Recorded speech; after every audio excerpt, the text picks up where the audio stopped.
देखो बढ़ गई है हत्या के वो बढ़ गई है मेरी धीरे धीरे कथा हत्या के कछु बढ़ गई है।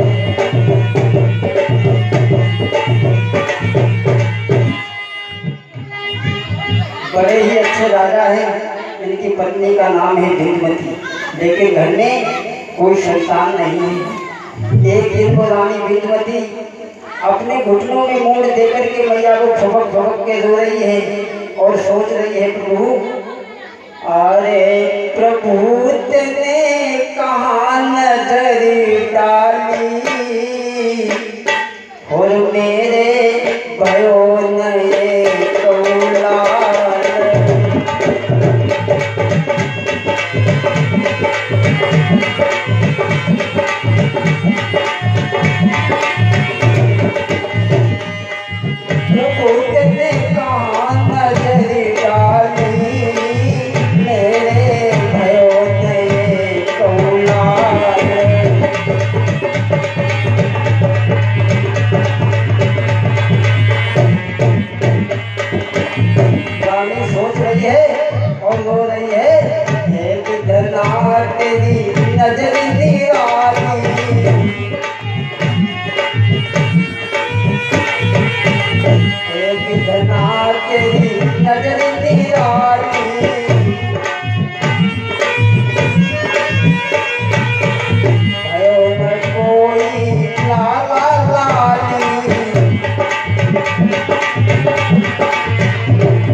रानी घुटनों में मूंड देकर के मैया को ठुमक ठुमक के रो रही है।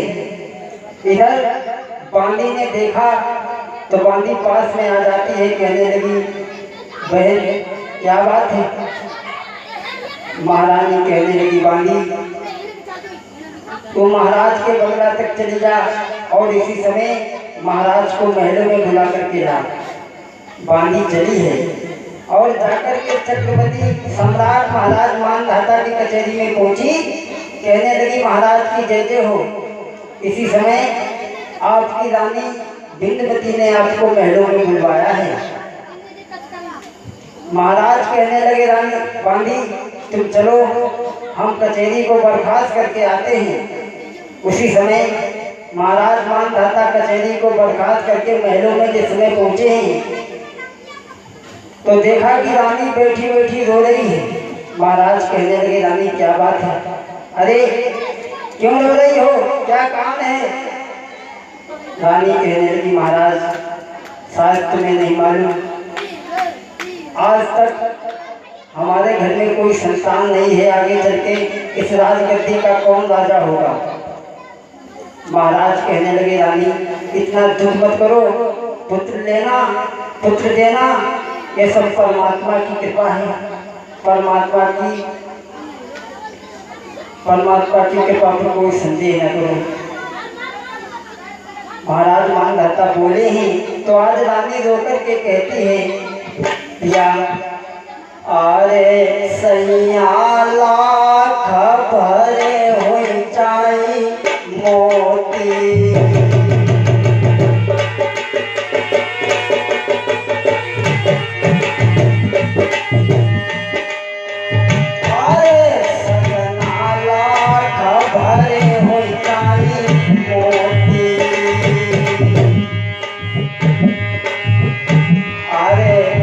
बेटा के इज्जत नहीं होती।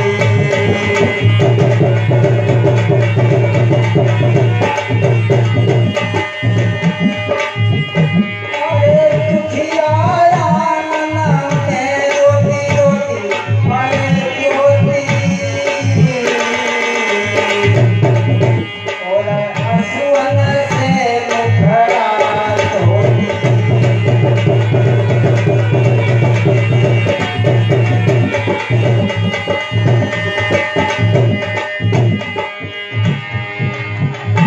महाराज मानधाता रानी के वचन सुनकर के कहने लगे, रानी इतना दुख मत करो।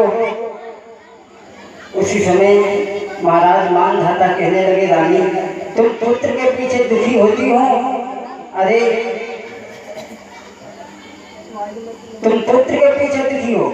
और वैसे हम आप लोगों को एक बात बता दें, हर इंसान संतान को रोता है, लेकिन आजकल की हम कुछ आपको बात बता दें जो कि हमारे समझ में आया कि बहू बेटा की तिरछी नजरिया। एक बहू अपनी सास से कह रही है कि बहू बेटा की तिरछी नजरिया, न्यारी है जादू करिया।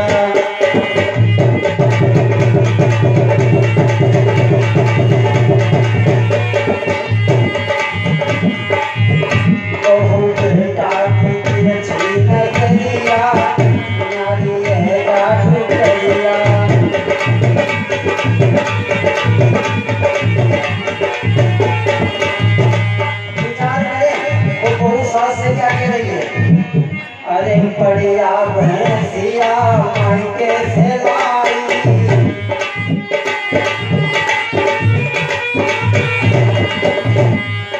अब बुढ़िया को दे गई बकरिया, न्यारी है काटू करिया।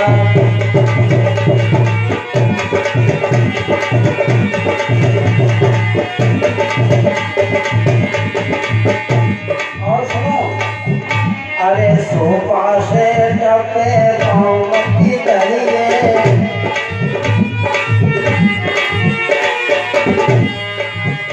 अब बुढ़िया को टूटी खटुलिया, न्यारी है जादू करिया।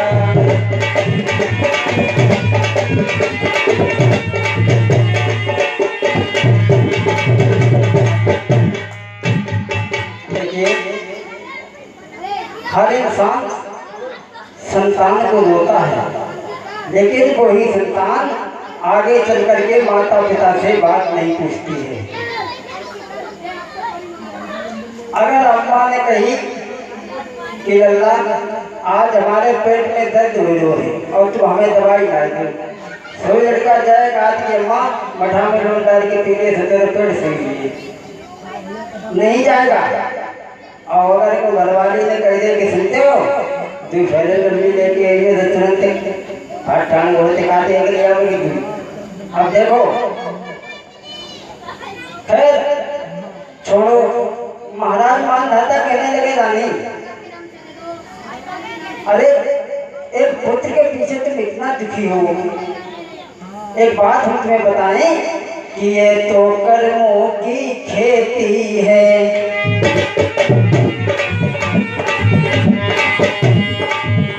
एक तो कर्मों की खेती है,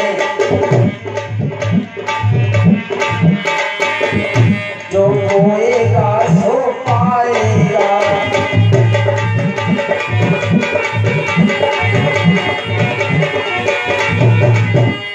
कर्मों से हाथ बटाने में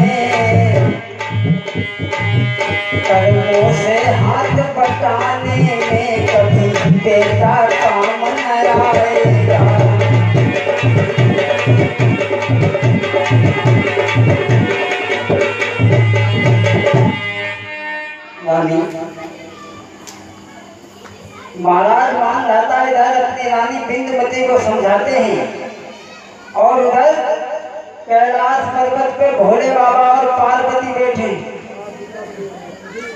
पार्वती भोले बाबा से बोली, भोले बाबा हमें एक बात बताओ। पार्वती बोली भोले बाबा से। भोले बाबा कहने लगे कहो ना पार्वती, क्या पूछना चाहती हूँ। पार्वती कहने लगी महाराज मुझे ये बताओ कि धरती किस पर टिकी हुई है। बोले हाँ, हमें ये बताओ कि धरती किस पर टिकी हुई है।